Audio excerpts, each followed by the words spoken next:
ஓம் செல்வ கணபதி பகவான் அருளால் கன்னி ராசி நேர்கள் உலகத்தில் உள்ள அனைத்து கன்னி ராசி நேர்களுக்கு நன்மைகள் உண்டாகட்டும். உடல் ஆரோக்கிய பிரச்சனைகள் இருந்தால் அவை நீங்கட்டும், வறுமை நீங்கட்டும், கடன் ஒளியட்டும், சந்தோஷம் பெருகட்டும். குரோதி வருடம் புரட்டாசி மாதம் 11ஆம் நாள், இது கன்னி மாதம். சூரிய பகவான் கன்னி ராசியில் அமர்ந்து உள்ளார். சூரிய பகவான் எந்தெந்த கட்டங்களில் அமர்ந்திருக்கிறாரோ அந்த கட்டத்திற்குரிய கிரகத்தின் ராசி தான், கிரகத்தின் மாதம்தான் இது கன்னி மாதம். தசமி தேதி பூசம் நட்சத்திரம் என்று, அதாவது இன்னைக்கு மரண யோகம், அவயோகம், யோகம் சரியில்லை. தனுசு ராசிக்கு சந்திராஷ்டமம்.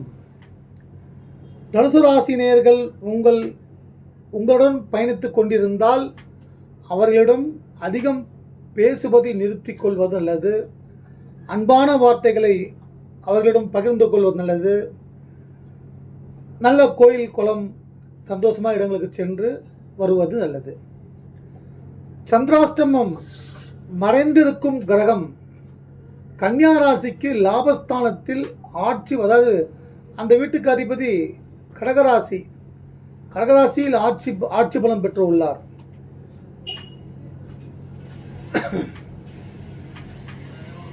தற்போது இருக்கக்கூடிய கிரக சூழல்கள், ராசியில் சூரியன், கேது, புதன் ஆட்சி உச்சம் பெற்று உள்ளார். இதுவரைக்கும் ரொம்ப கஷ்டப்பட்டு இருப்பவர்களுக்கு ஒரு சின்ன தளர்வுகள் கிடைக்கும். ரிலாக்ஸ், இந்த கொரோனா டைமில் ரிலாக்ஸ் சொல்லுவாங்க இல்லையா, தளர்வுகள் கொடுக்கப்பட்டது அப்படின்ட்டு. அதுபோல் இந்த தளர்வு, ராசிக்கு அதிபதி பலம் பெற்று உள்ளார், உச்சம் பெற்று உள்ளார். பல பேர்களுக்கு நிறைய நல்ல மாற்றங்கள் உண்டாக வேண்டும் என்று நான் இறைவனை வேண்டிக் கொள்கிறேன். சூரிய பகவான் விரயஸ்தானத்திற்கு அதிபதியான சூரிய பகவான் விரயத்திற்கு அதிபதி. அவர் உங்கள் ராசிக்கு அதிபதி புதன் ஆதித்ய யோகம். அதாவது சுப விரயங்களை உருவாக்கி கொள்ளுங்கள். வீடு நிலம் வாங்கும் நிலையில் இருப்பவர்கள், திருமணத்திற்காக காத்து கொண்டிருப்பவர்கள், அதற்காக சுப விரயங்களை செய்து கொள்ளுங்கள். தனஸ்தானத்தில் தனஸ்தானாதிபதி சுக்கிரன் ஆட்சி பலம் பெற்று உள்ளார். இது ரொம்ப நல்ல அற்புதமான காலகட்டம். இது பாக்கியஸ்தானாதிபதி, நம்முடைய மூத்தோர்கள், தாத்தா பாட்டி, அம்மா அப்பா வகையில் சேர்ந்த சொந்தங்கள், அதன் மூலம் இருக்கக்கூடிய சொத்துக்கள், சொந்தங்கள் மூலமாக உங்களுக்கு நன்மைகள் நிச்சயம் நடக்கும். மனைவி, கணவன், வருமான ஸ்தானம் சுக்கிர பகவான் ஆட்சி பலம் பெற்றிருப்பது யோகம். நிறைய நன்மைகள் உண்டாகும் கன்னி ராசிக்கு. 6ஆம் இடத்தில் சனி பகவான், 6இல் சனி யோகம் என்று சொல்வார்கள். ஆனால் சனியும் ஆட்சி பலம் பெற்றிருக்கார். ஆனால் எந்தவித ஒரு நன்மைகள் நடக்கவில்லை என்று பல பேர்கள் கன்னிராசியை பற்றி சொல்லி உள்ளார்கள். 7ஆம் இடத்தில் ராகு, 9ஆம் இடத்தில் குரு பகவான். குரு பார்வை ராசிக்கு 5ஆம் பார்வையாகவும், களத்திரஸ்தானம் 7ஆம் பார்வையாகவும், மூன்றாம் இடத்திற்கு உங்கள் ராசிக்கு பார்வை. அடுத்து பூர்வ புண்ணிய ஸ்தானத்தின் மீது 9ஆம் பார்வையாக ரிஷபராசியில் இருந்து கொண்டு குரு பகவான் மகர ராசியை பார்த்து கொண்டிருக்கிறார். உங்கள் பிள்ளைகள் மகர ராசியாக இருந்தால் யோகம், அல்லது எந்த ராசியாக இருந்தாலும் பிள்ளைகள் மூலம் நன்மைகள், சந்தோஷமான செய்திகள் கன்னி ராசிக்கு உண்டாகும். சில நேரங்களில் நிம்மதி கண்ணுக்கு தெரியாது, சில நேரங்களில் நிம்மதி கிடைக்காது, அப்படியே எடுத்துக்கலாம். இதை நீங்கள் தலைப்பாக எடுத்துக்கலாம். கன்னிராசியை பொறுத்த மட்டில் ஏறக்குறைய ஒரு 10 ஆண்டுகளாக அவங்களுக்கு சந்தோஷமே கண்ணில் தெரியல, சந்தோஷமே கிடைக்கல அவங்களுக்கு அப்படின்ட்டு நிறைய பேர்கள் பதிவின் மூலம் தெரிவித்து உள்ளார்கள். இது இப்போ இருக்கக்கூடிய கிரகங்கள், அதாவது இன்னைக்கு புதன் ஆட்சி உச்சம், அற்புதமான நேரம். தனாதிபதி சுக்கிரன் ஆட்சி, நிறைய பதவி உயர்வு, சம்பள உயர்வு, வராத பணங்கள் திரும்பி வர வாய்ப்புகள், வீட்டிற்கு தங்க ஆபரண நகைகள் வாங்கும் நிலையில் உள்ளவர்களுக்கு அந்த யோகம் உண்டாகும். ஆடம்பர கார் வாகனம் எல்லாம் வாங்கக்கூடிய நல்ல நேரம். புதன் உச்சம், சூரியன் ஆட்சி, சனி ஆட்சி, அடுத்து பார்த்தா சந்திர பகவான் கடகராசியில் ஆட்சி பெற்று உள்ளார். இது ரொம்ப ஒரு அற்புதமான சூழல். கன்னிராசிக்கு முன்னேற்றமான சூழல். முயற்சியை தேடுங்கள். தேவைகளை தேடுவது நம் கடமை. அது கிடைக்கும் போது கிடைக்கட்டும். நம்மளால் நடக்கக்கூடிய முயற்சிகள் செய்து கொண்டே இருப்போம். கன்னிராசினியர்கள் செய்து கொண்டே இருங்கள். நிச்சயம் நல்ல மாற்றங்கள் வரும். சில பேருக்கு பார்த்தீங்கன்னா, நான் சில நேரங்களில் சந்தோஷம் கண்ணுக்கு தெரியாதுன்ட்டு என்னிடம் வந்த ஒரு நபர் ஒரு 3 மாதத்திற்கு முன்பு ஜாதகம் பார்க்க வந்தார். வந்துட்டு பார்த்துட்டு நல்ல வசதி ஓரளவுக்குலாம் இருக்குது. சில கடனும் இருக்குது. வசதிக்கு ஏற்ற மாதிரி கடனும் இருக்குது. அந்த கடனுக்காக அவங்க கண்ணீர் விட்டாங்க.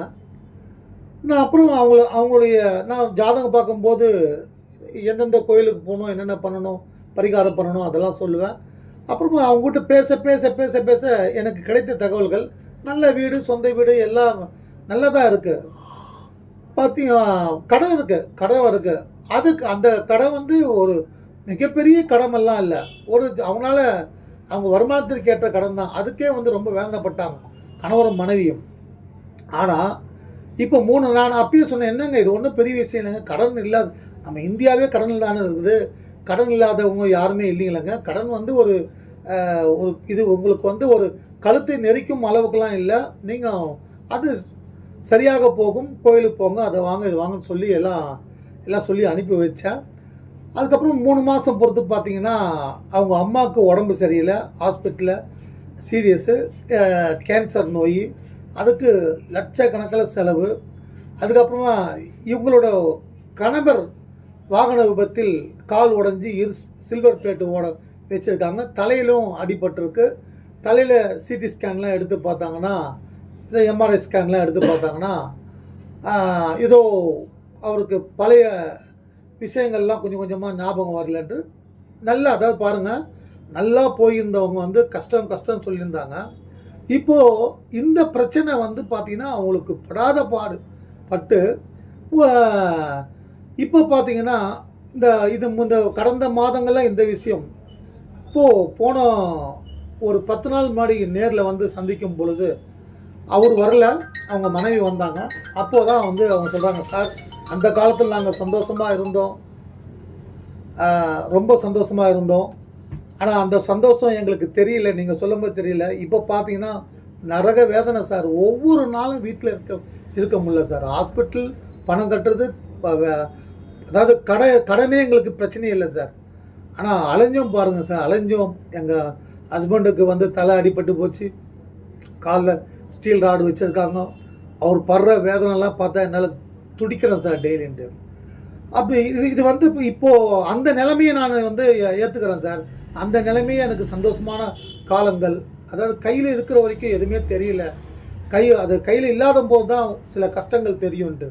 சந்தோஷமும் நிம்மதியும் அப்படி தான். நம்ம இருக்கோம், எல்லாருக்கும் பிரச்சனை இருக்குது.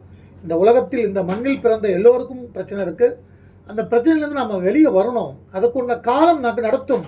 எல்லாமே எந்த சந்தோஷம் நடந்து கல்யாணம் ஆகலை, கல்யாணம் ஆச்சு, கல்யாணம் ஆகலைன்னு கஷ்டப்பட்டுருந்தாங்க நிறைய பேர். அதுக்கப்புறமா கல்யாணம் ஆச்சு, கல்யாணம்னு அந்த சந்தோஷம் என்பது கொஞ்ச காலம்தான். அதுக்கப்புறமா பார்த்தீங்கன்னா பிரச்சனை, டைவர்ஸு, கோர்ட்டு, கேஸு அப்படின்றது. அது மாதிரி சில பிரச்சனைகளை நாம் பேசும் பேச்சால், நாம் செய்யும் செயலால் ஏற்படும். அதனால் மற்றவர்களுக்கு எதிர்ப்பான விஷயங்களை நாம் செய்யக்கூடாது. அடுத்து பார்த்தீங்கன்னா, கிடைக்கும் என்ற நம்பிக்கையோடு முயற்சி செய்யுங்கள். சுக்கிரன் ஆட்சி பலம் பெற்று உள்ளார். சுக்கிரன் செல்வங்களை கொடுக்கக்கூடிய தெய்வம், மகாலட்சுமி தெய்வம். சுக்கிரன் நவகிரகங்களில் சுக்கிர பகவான் அப்படியே ஒரு ஜொலிக்கும் வைரம் என்று சொல்வார்கள். சுக்கிரன்றாலே ஒரு சுக்கிர அம்சம் இருக்குதுன்னா அந்த வீடே பார்த்தீங்கன்னா அப்படியே லைட்டு கிட்டலாம் போட்டு ஒரு கலை அம்சமாக இருக்கும். அதுதான் சுக்கிரன். அந்த சுக்கிர பகவான் தனஸ்தானத்தில் வந்திருக்கார். 12 மாதத்துக்கு அப்புறமா இப்போ வந்திருக்கார். நிறைய பதவி உயர்வு கிடைக்கும், வேலை இல்லாதவருக்கு வேலை வாய்ப்பு உண்டாகும். நவகிரகத்தில் இருக்கக்கூடிய சுக்கிர பகவானை வழிபடுங்கள். ஸ்ரீரங்க பெருமாள் சுக்கிரனுக்கு அதிபதி ஸ்ரீரங்கம் ரங்கநாத பெருமாள், அவரை தரிசனம் செய்யுங்கள். அங்கு செல்ல இயலாதவர்கள் உங்கள் வீட்டு அருகாமையில் இருக்கக்கூடிய பெருமாளை வழிபட்டு நவகிரகத்தில் இருக்கக்கூடிய சுக்கிர பகவானை வெள்ளை வஸ்திரம் சாத்தி தீபம் ஏற்றி அர்ச்சனை செய்து வாருங்கள். நல்ல மாற்றங்கள் உண்டாகும். சுக்கிரன் எல்லா தேவைகளும் பூர்த்தி செய்வார். அந்த சுக்கிரன் புதன் ஆட்சி உச்சம். பொன் கிடைத்தாலும் புதன் கிடைக்காது. புதன் பகவான் உங்கள் ராசி, நீங்களே கன்னிராசி கன்னிராசி மிதுன ராசியும் புதனுக்குரிய ராசி. இயற்கையாகவே நீங்கள் புதன் அம்சம் பெற்றவர்கள். 7 சனி, அஷ்டம சனி, ஜென்ம குரு போன்ற காலங்களில் அல்லது ஜென்ம கேது போன்ற காலங்களில் சில கஷ்டங்கள் வரும். ஆனால் புதன் உள்ளார். புதன் குரு பார்க்கிறார் புதனை, கேதுவை புதன் பார்க்கிறார் உங்கள் ராசியில். சூரிய பகவானை குரு பார்க்கிறார். தந்தை மூலம் நன்மைகள் ஏற்படும், அப்பா மூலம் நன்மைகள் ஏற்படும். அப்பாவோட சொத்து உங்களுக்கு வரும். அப்பாவோட அன்பு பாசம் அப்பா மூலமாக என்னென்ன கிடைக்க வேண்டுமோ அதெல்லாம் உங்களுக்கு நியாயமானது கிடைக்கும். இது தற்போதைய நிலைகள். அடுத்து பார்த்தீங்கன்னா, ஒரு நேயர் என்கிட்ட கேட்டிருந்தார். கன்னிராசி, அவர் உத்திர நட்சத்திரம். அவங்களுக்கு ராகு தசையோ குரு தசை சொன்னாங்க. என்னன்னு பார்த்தீங்கன்னா, சார் நல்லா தான் இருக்கிறோம், எங்களுக்கு கொஞ்சம் கடன் இருக்குது சார், அந்த கடனை அடைக்கணும். அந்த கடனை அடைக்கிறதுக்கு நாங்கள் முயற்சி பண்ணுறோம். இடம் இருக்குது, ஒரு 4-5 இடம் இருக்குது, நல்ல வசதியாக தான் இருக்கும். ஆனால் என் கணவருக்கு உடம்பு சரியில்லை. அவர் கிட்னி பாதிப்பால் வீட்டில் படுத்துன்னு இருக்கார். அவருக்கு உடம்பு சரியில்லை. ஆனால் அவருடைய இடம் விற்கிறதுக்கு முயற்சி பண்ணுறேன். என்னை பெற்ற அம்மா எங்கள் வீட்டில் இருக்கக்கூடிய அந்த பத்திரத்தை எடுத்து சென்று விட்டார். அந்த இடத்தின் பத்திரத்தை எடுத்து சென்று விட்டார். அது கேட்டால் இல்லைன்றாங்க. சத்தியம் பண்ணுறேன், எந்த கோயில் வேணால் சத்தியம் பண்ணுன்னு சொல்கிறாங்க. அந்த தாயார் இது உண்மையான நடந்த சம்பவம். அந்த தாயார் அந்த பத்திரத்தை எடுத்து செல்லும் பொழுது என்னுடைய மகள் பார்த்துருக்காங்க. அதுக்கப்புறமா நாங்கள் டூப்ளிகேட், நான் சொன்னேன், நீங்கள் டூப்ளிகேட் டாக்குமெண்ட் ரிஜிஸ்டர் ஆஃபீஸில் வாங்கி நீங்கள் மூவ் பண்ணலாம்னா, பேரண்ட் டாக்குமெண்ட் எல்லாம் எடுத்துன்னு போயிட்டாங்க, தாய் பத்திரம்லாம் எடுத்துன்னு போயிட்டாங்க. அதனால் விலை கம்மியாக போகுது. அந்த இடத்த விற்றா எங்களுக்கு நிம்மதி. இப்போ நிம்மதி இல்லாமல் வாழ்கிறோம். நாங்கள் என்ன செய்யறது? செவ்வாய் பகவானை வழிபடுங்கள். நிலத்திற்கு அதிபதி செவ்வாய் பகவான், நவகிரகத்தில் இருக்கக்கூடிய செவ்வாய் பகவான், அவரை வழிபடுங்க. அடுத்து முருகன், அந்த செவ்வாய் பகவானுக்கு எஜமான் முருகப்பெருமான். அந்த முருகப்பெருமானுக்கு அரளிப்பூ வைத்து செவ்வாய்க்கிழமை அன்று உங்களுடைய இடத்தோட பத்திரத்தோட ஜெராக்ஸ் வச்சு, இந்த நிலம் விற்க வேண்டும், என் கணவர் ஆரோக்கியம் பெற வேண்டும், நாங்கள் நிம்மதியாக வாழ வேண்டும், வருமானத்திற்கு நல்ல வழிகாட்ட வேண்டும் என்று வேண்டிக் கொள்ளுங்கள். தொடர்ச்சி ஒரு முறை செஞ்சுட்டா வராது. முடிஞ்சால் நீங்கள் காஞ்சிபுரத்தில் இருக்கக்கூடிய வழக்கத்தீஸ்வரர் வழக்கத்தீஸ்வரர் அந்த ஈஸ்வர பகவானுக்கு அபிஷேகம் நடக்கும் 6 மணிக்கு மேலே. அந்த அபிஷேக நேரத்தை தெரிந்து கொள்ளுங்கள், எந்த நேரம்ட்டு. அவரு அந்த அபிஷேகத்தில் கலந்துங்க. நீங்கள் அபிஷேகத்துக்காக 10,000 5,000 கொடுக்க தேவையில்லை. ஒரு 2 கவர் பால், ஒரு இளநீர் என்பது மனிதன் கால்படாத புனித நீர். எல்லா நீரும், மழை நீர் கூட பார்த்தீங்கன்னா ஏதாவது வகையில் அது அசுத்தமாக இருக்கும். ஆனால் மிக தூய்மையான நீர், மண்ணிலிருந்து உருவாக்கப்பட்ட நீர், அது புனிதமான நீர். அந்த இளநீரை நீங்கள் அபிஷேகம் பண்ணுங்கள். அபிஷேகத்தை வாங்கி கொடுங்க. 4 ஏழைகளுக்கு உணவு வாங்கி கொடுங்க, நல்ல உணவு வாங்கி கொடுங்க. அந்த வழக்குகள் அந்த இடம் நல்ல விலைக்கு விற்று, இப்போ விற்கலைன்னா அது ஒரு காரணம். இதைவிட காலம் தள்ளியதால் உங்களுக்கு கடன் ஒருபுறம் ஏறினாலும் அந்த இடத்தின் விலை மதிப்பு பல மடங்காக பெருகி இருக்கும். அதனால் உங்களுக்கு லாபம் தான் வரும். கண்டிப்பாக நிலம் இதை தொடர்ந்து ஒரு முறை காஞ்சிபுரத்தில் செய்யுங்க.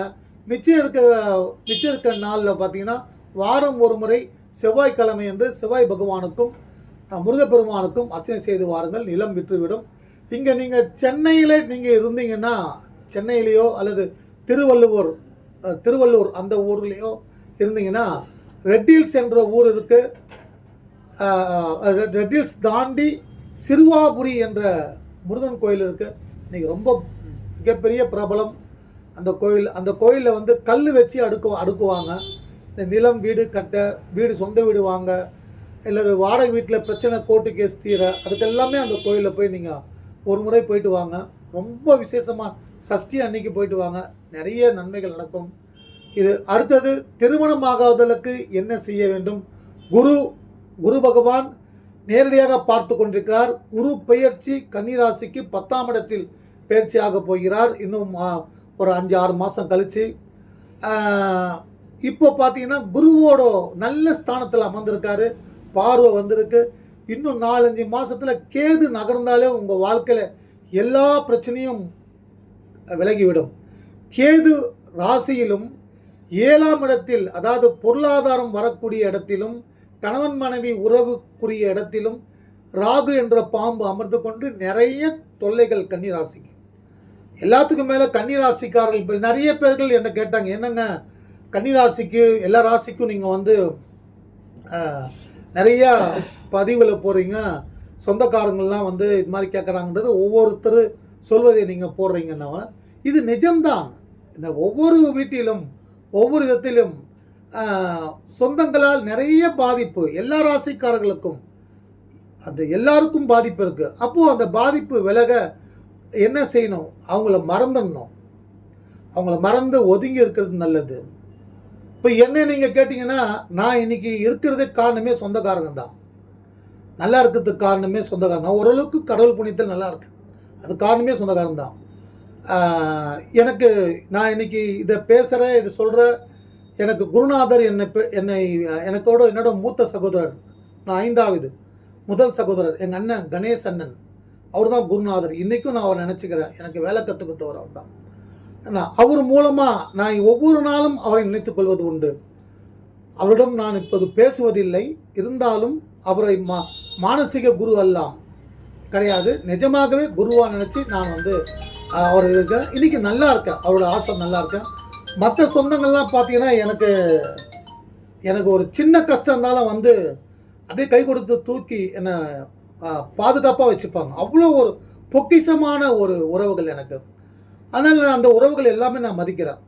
நான் மற்றவங்களுக்கு சொல்கிறது பார்த்தீங்கன்னா, என்கிட்ட ஜாதகம் பார்க்க வரவங்க எல்லாருமே பார்த்தீங்கன்னா ஏதாவது ஒரு வகையில், ஏன்னா செவ்வாய் கிரகம் இரத்த சம்பந்தம் உள்ள கிரகம். ஒருவர் ஜாதகத்தில் செவ்வாய் நீச்சம் பெற்று விட்டால் 12ஆம் இடத்தில், 8ஆம் இடத்தில், 3ஆம் இடத்தில் மறைந்து விட்டால் உறவுகளால் அந்த அளவுக்கு சாதகமான ஒரு நட்புறவு இருக்காது. இது இன்னொன்று பார்த்தீங்கன்னா, ஒரு ஃப்ரெண்ட்ஷிப்பு கிட்ட இன்றைக்கி நிறைய பேர் பார்த்தீங்கன்னா வாட்ஸ்அப் குரூப்னு வச்சுருக்காங்க. அதில் புதிதாக நண்பர்கள் அவங்கக்கிட்ட அவங்க பகிர்ந்துக்கிறது, சந்தோஷத்தை பகிர்ந்து கொள்வது, டெய்லி குட் மார்னிங் சொல்வது, மணிக்கணக்கில் பேசுறது, அவங்க கூட வெளியே சுற்றுறது, விருந்து வைக்கிறது, இதெல்லாம் நிறைய நடக்குது. ஆனால் அவங்கெல்லாம் யாரும் பார்த்தீங்கன்னா சொந்தக்காரங்கிட்டே போகிறதில்ல. ஏன்னா எதுவுமே எட்டாக்கனியாக இருக்கும் பொழுது ஒரு ஏக்கம் இருக்கும். அது ரொம்ப நெருங்கிக்கிட்டால் பூசிக்கோன்னு சொல்லுவாங்க. அதனால் நிறைய பாதிப்பு. செவ்வாய் தான் வந்து உறவுக்கு, அல்லது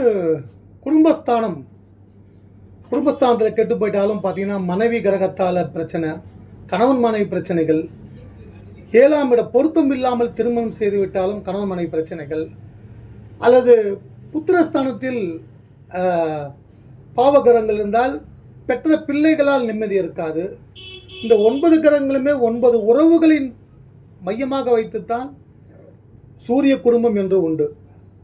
மேலே இருக்கக்கூடிய சூரிய கிரகம் சூரிய குடும்பம். அதே போல் பூமியிலையும் அப்பா அம்மா, சூரியன் சந்திரன், மகன் மகள் சனி பகவான், புதன் மாமன் கல்விக்குண்டான குரு கிரகம், அடுத்து குரு பகவான் புத்திரகாரகன், சுக்கிரன் கணவன் மனைவி, அடுத்து வந்து ஒரு வியாபார துணை, அதையும் எடுத்துக்கொள்ளலாம். அடுத்து பார்த்தீங்கன்னா சந்திரன் சொல்லிட்டேன். ராகு வந்து அப்பா பெற்ற தாத்தா பாட்டி, கேது வந்து அம்மா பெற்ற தாத்தா பாட்டி, அடுத்து செவ்வாய் வந்து சகோதர ஸ்தானங்கள். இப்படி இந்த 9 கிரகங்களும் பார்த்தீங்கன்னா இதில் 9 குணங்களும் உண்டு. எல்லா ராசிக்காரர்களும் கெட்டவங்க இல்லை, எல்லா ராசிக்காரர்களும் நல்லவங்களும் நிறைய பேர் இருப்பாங்க. 1-2 பேர் எல்லா ராசிலையும் இருப்பாங்க. அதை நம்ம எடுத்துக்கொள்ளக்கூடாது. நிறைய பேர்கள் என்கிட்ட சொல்கிறது பார்த்தீங்கன்னா, எனக்கு கூட பிறந்த அண்ணன் என்னை துரோகம் பண்ணிட்டாங்க, கூட பிறந்த தங்கச்சி எனக்கு துரோகம் பண்ணிட்டாங்க, பெற்ற அம்மா எனக்கு துரோகம் பண்ணிட்டாங்க, என்னுடைய மகள் என் மேலே கேஸ் போட்டிருக்காங்க, அப்படி நிறைய பேர் சொல்லுவாங்க. இது நான் ஒவ்வொரு ஜாதகத்தையும் பார்க்கும் பொழுது இந்த கிரகங்கள் ஒவ்வொரு ஸ்தானத்தில் அமரும் பொழுது இந்த கிரகத்தை சுபகிரக பார்வை இல்லை என்றால் அது போன்ற பாதிப்புகள் உண்டாகும். இதுதான் வாழ்க்கை. வாழ்க்கை வந்து பார்த்திங்கன்னா பொதுவாக பார்த்திங்கன்னா ஒரு 80 வருஷம் பார்த்திங்கன்னா 29,000 நாள், 80 வருஷம் 29,000 டேஸ். இதில் ஒரு 50-60 வயசு இருந்தால் பார்த்திங்கன்னா ஒரு 21,000 22,000 நாள் கடந்திருப்போம். எந்த வயதிலும் நம்மளுடைய டேட்டு வந்து எப்பயுமே வந்து பிறக்கும் பொழுதே இறக்கும் டேட் இறந்த தேதியும் பதிவு ஆகப்படுகிறது. இதுக்கு நடுப்புற வந்து நம்மளை வாழ்ந்து விட்டு வா அப்படின்னு சொல்லி கடவுள் அனுப்புகிறாரு. இது ஒரு அற்புதமான பொக்கிஷமான உலகம். இதில் கிடைக்கக்கூடிய நாம் சந்திக்கக்கூடிய ஒவ்வொரு மனிதர்கள் பொக்கிஷமானவர்கள். அந்த மனிதர்களை அவர்கள் நண்பர்களாக இருந்தாலும், கணவன் மனைவியாக இருந்தாலும், உறவுகளாக இருந்தாலும் அவர்களிடம், ஏன்னா இந்த வாட்டி மறைஞ்சிட்டாங்கன்னா திரும்பி எதுவுமே கிடைக்க போகிறதில்ல. நம்ம அப்பா இல்லைன்னா திரும்பி வர முடியுமா? வர முடியாது. அம்மா இல்லைனாலும் திரும்பி வர முடியாது. எந்த உறவு இழந்தாலும் நஷ்டம். இருக்கும் பொழுதே அழகாக பழக வேண்டும், அழகாக பார்த்து கொள்ள வேண்டும். முதுகில் குத்தும் துரோகங்கள் செய்யக்கூடாது யாராக இருந்தாலும். என்னை பொறுத்தவரையும் நான் இன்னைக்கு இயங்கிறதே என்னுடைய உறவுகள் தான். என்னெல்லாம் அப்படியே கை கொடுத்து தூக்குவாங்க. என் கூட பிறந்தவங்களாம் பார்த்தீங்கன்னா பக்கபலமாக நிற்பாங்க. என்னை பற்றி யாராவது ஒன்று சொன்னாங்கன்னா அப்படியே வந்து நிற்பாங்க. இது போல தான் எல்லார் வீட்லேயும் இருக்கணும். எல்லோரும் வீட்லேயும் இருக்கணும். அப்படி இருந்தாங்கன்னா அந்த வாழ்க்கை ஒரு பொக்கிஷமான சொர்க்கமான வாழ்க்கை. கன்னிராசியை பொறுத்த மட்டில் மகன் வாழ்க்கையில் நிம்மதி கிடைக்கவில்லை என்று சிலர், பேர குழந்தைகளை பேத்திகளை கொஞ்ச முடியவில்லை என்று பதிவிலே என்னுடைய கன்னிராசி பதிவிலே போட்டிருக்காங்க. அவங்க இருக்காங்க.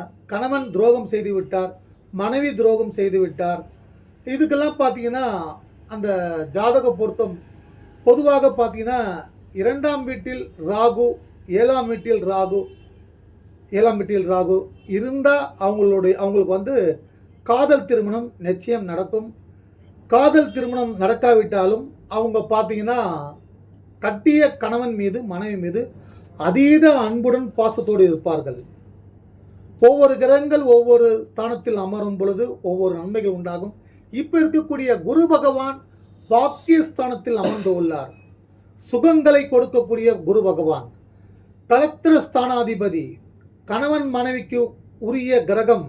கன்னிராசியை பொறுத்த மட்டில் 7ஆம் வீட்டிற்கு அதிபதி குரு பகவான், சுகங்களை கொடுப்பவர் குரு பகவான். ஆனால் கன்னிராசிக்கும் புதனுக்கும் குருக்கும் ஆகாது. இருந்தாலும் அவர் பாக்கியஸ்தானத்தில் உட்கார்ந்துருக்கும் போது என்னென்ன நன்மைகள் பக்தர்களுக்கு மனிதர்களுக்கு கொடுக்க வேண்டுமோ அத்தனை நன்மை கொடுப்பார்கள். முயற்சி செய்து கொண்டே வாருங்கள், தளர்ச்சி அடைந்து விடார்கள். இந்த நிலைமை நாளை மாறும். ஒரு 10 வருஷம் முன்னாடி நான் சந்தோஷமாக இருந்தேன் நிறைய பேர் சொல்லுவாங்க. ஆனால் அப்போ ஏதோ கிரகம் மாறி இருந்தோம், அதுக்கப்புறமா மாறல. அதுக்கப்புறமா மாறிய பிறகும் நிறைய கஷ்டங்கள் இருந்துகிட்டே இருக்குது. அதை நம்ம அனுபவிச்சு தான் இருக்கோம். மாறலன்னு சொல்லி வேதனைப்படுறோம். வேதனைப்படுவது வந்து நம்ம மனசு இயல்பு தான். ஆனால் வந்து வெற்றி பெற முடியும், வாழ்க்கையில் ஜெயிக்க முடியும். அதற்கு எப்படி நம்மை தயார் செய்து கொள்ள வேண்டும், எதற்காக, அதாவது என்ன தப்பு நம்மிடம் உள்ளது, நாம் இந்த நிலையில் உள்ளோம், என்ன தவறுகளை நாம் இனி செய்யக்கூடாது, இனி நாம் எதை செய்தால் நாம் இந்த நிலையிலிருந்து நல்ல நிலைமைக்கு நாம் முன்னேற முடியும். கடன் இருக்கிறது, நிறைய கடன். கன்னிராசினியர்கள் பணத்தால், அதாவது உறவுகளாலேயும் வாடியிருக்காங்க, பணத்தாலேயும் வாடியிருக்காங்க. கன்னிராசிக்காரர்கள் அதிகமான பாதிப்பு பணத்தாலையும் உறவுகளாலையும் கன்னிராசி பாதிப்பு. அதெல்லாம் இப்போ வந்து அது இருக்குது, இல்லைன்னு சொல்ல. எல்லா ராசியிலும் இருக்குது, கன்னிராசி மட்டும் இல்லை, எல்லா ராசியிலும் இருக்குது. காலம் மாறும், முயற்சியை தொடர்ந்து செய்து கொண்டே வாருங்கள். கெட்டவர்களை தயவு செய்து அப்புறப்படுத்தி விடுங்கள். அது யாராக இருந்தாலும், நண்பராக இருந்தாலும், யாராக இருந்தாலும் அப்புறப்படுத்திடுங்க. நல்லவங்க உண்மையிலேயே மனசாட்சிக்கு தெரியும், இவங்க நம்மளுடைய வெல்விசர், அவங்க இதயபூர்வமாக நாம் நல்லா இருக்க உதவி செய்வார். அது போன்ற நல்லவர்கள், அது உறவுகளாக இருந்தாலும் நண்பர்களாக இருந்தாலும், காலில் விழுந்து கூட பக்கத்தில் வச்சிங்க, வாழ்க்கை சுகமாக இருக்கும். கன்னிராசியை பொறுத்த மட்டில் கன்னிராசி நேயர்களுக்கு திருமணமாகாதவர்களுக்கு திருமணம் பாக்கியம் உண்டாக இது நல்ல நேரம். குரு பார்த்து கொண்டிருக்கிறார். திருமணமாகும், தை மாதத்துக்கு மேலே திருமணமாகும். குழந்தை பாக்கியம் 5ஆம் இடத்தில் இருந்த புத்திரகாரகன் குரு பகவான் அவரே களத்திரக்காரகன். குரு பகவானுக்கு புத்திரகாரகன் என்று பெயர் உண்டு. அவர் 9ஆம் ஸ்தானத்தில் இருந்து கொண்டு நேரடியாக உங்கள் கன்னிராசியை பார்ப்பதால் குழந்தை இல்லாத குழந்தை பாக்கியம் உண்டாகும். இந்த நேரம் பெண் குழந்தை ஆண் குழந்தை பிறக்க வாய்ப்புகள் உள்ளது. சூரிய பகவான் ஆண் கிரகம், புதன் அழகிய பெண் குழந்தை பிறக்க வாய்ப்புள்ளது. அறிவாளியான குழந்தைகள் பிறக்க வாய்ப்பு உள்ளது இந்த நேரம். அடுத்தது தடைகள் விலகும். உடல் ஆரோக்கிய பிரச்சனைகள் இருந்தால் ஆஞ்சநேயர் பகவானுக்கு ஓம் ஸ்ரீ ராமராம ரமேகி ரமே ராம மனோரமே சகஸ்திரநாம தத்துல்யம் ராம நாம வரானானேன் ஸ்ரீராமஜியம் ஸ்ரீராமஜியம் ஸ்ரீராமஜியம். இந்த ஸ்லோகம் நான் ஏறக்குறைய ஒரு 40 வருடங்களாக சென்னை திருவல்லிக்கேணி பார்த்தசாரதி கோயிலில் இந்த அங்கே இருக்கக்கூடிய ஐயர் மூலமாக அந்த கல்வெட்டில் போட்டிருந்தாங்க. அதை பார்த்து படிச்சுக்கிட்டு இன்னி வரைக்கும் இருக்கேன். கடவுள் புண்ணியத்தில் இது வரைக்கும் அந்த ஆரோக்கியம் இறைவன் கொடுத்து உள்ளார். கடவுள் என்ன நடத்துகிறார் நடத்தட்டும், அதை பற்றி இல்லை. இப்போது கன்னிராசியை பொறுத்த மட்டும் நல்லா இருக்குது. கிரக அமைப்புகள் நல்லா இருக்குது. உடல் ஆரோக்கிய பிரச்சனைகளுக்கு ஆஞ்சநேயர் பகவானை கும்பிடுங்க. எல்லா தோஷங்களையும் நீக்கக்கூடியவர் குரு பகவான். குரு பகவான் பார்த்தீங்கன்னா வேலை வாய்ப்பு கிடைக்கணும், ப்ரமோஷன் கிடைக்கணும், அரசியலில் ஜொலிக்கணும், இல்லை வீடு கட்டணும், எல்லாத்துக்கும் சுபகிரகம் குரு பகவான். அந்த குரு பகவானை வழிபடுங்கள். வாழ்க்கையில் சுகமாற்றங்கள் ஏற்படும். 10ஆம் இடத்தில் செவ்வாய் பகவான். உங்களுக்கு கன்னிராசியை பொறுத்த மட்டில் அவர் அட்டமாதிபதி. 10ல் ஒரு பாவியாக இருக்க வேண்டும் என்று சொல்வார்கள். உங்களுக்கு அட்டமாதிபதி மறைந்துள்ளார். நன்மையே. வீடு நிலம் வாங்க யாருடையும் பணத்தை கொடுத்து ஏமாறாதீங்க. கன்னிராசிக்காரர்கள் நிறைய பேர்கள் பணத்தை கொடுத்து ஏமாந்து வேதனை, அதாவது கஷ்டப்பட்டு சம்பாதித்த காசை செல்வங்களை கோடி கோடியாக கொடுத்துருக்காங்க. இங்கே நான் என்கிட்ட ஜாதகம் பார்த்தோம், யூடியூப் மூலியமாகவே ஜாதகம் பார்த்தவங்க நிறைய பேர். அதுலேயும் பார்த்தீங்கன்னா கோடிக்கணக்கில் பணத்தை கொடுத்துட்டு நம்பி கொடுத்தேன் சார், என் பையனோட ஃப்ரெண்டுங்களுக்கு கொடுத்தேன், நம்பிக்கை பேரில் கொடுத்தேன், வீடை விற்று கொடுத்துறேன்னாங்க. அவங்க இன்றைக்கி வீடை விற்று நல்லா இருக்காங்க, நான் இன்னைக்கு நடுத்தரில் நிற்கிறேன். அப்படி பல பேர்கள் காசு கன்னிராசிக்கு கடன் கொடுத்தா திரும்பி வரவே வராது. தயவு செஞ்சு உதவி செய்யுங்கள், தானம் செய்யுங்கள், உங்கள் வம்சம் நன்றாக இருக்கும். ஆனால் உதவி செய்யுங்க, உங்களால் முடிஞ்ச உதவி செய்யுங்க. ஆனால் அதிகபட்சமான கடன் உங்களை வருத்தி கொண்டு உங்கள் நிலத்தை அடமானம் வைத்து அல்லது உங்கள் தங்க நகைகளை விற்று கொடுக்காதீர்கள். அது திரும்பி வராது, கன்னிராசிக்காரர்களுக்கு வராது. எல்லா நிம்மதியும் நல்ல தீர்க்க ஆயுளும் சந்தோஷமும் மகிழ்ச்சியும் கன்னிராசிகளுக்கு கிடைக்கட்டும். கன்னிராசிகளுக்கு நிறைய வீடியோ போட்டிருக்கேன். தைரியமாக இருங்க, நல்லதே நடக்கும். நல்லதே நடக்க வேண்டும் என்று நானும் வேண்டிக் கொள்கிறேன். வணக்கம், வணக்கம், வந்தனம்.